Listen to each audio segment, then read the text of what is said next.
अल्लाह को क्या जवाब देता? ये अच्छी कही आपने। अल्लाह तो आपसे इसके लिए भी सवाल करेगा। मैं आपसे सवाल करूंगी, मेरी बेटी मुफ्त की नहीं थी।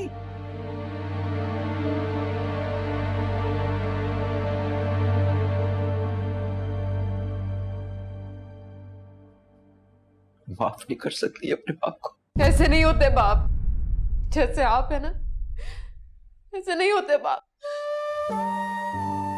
बच्ची मर गई, मर गई मैं, मर गई मैं अब्बा।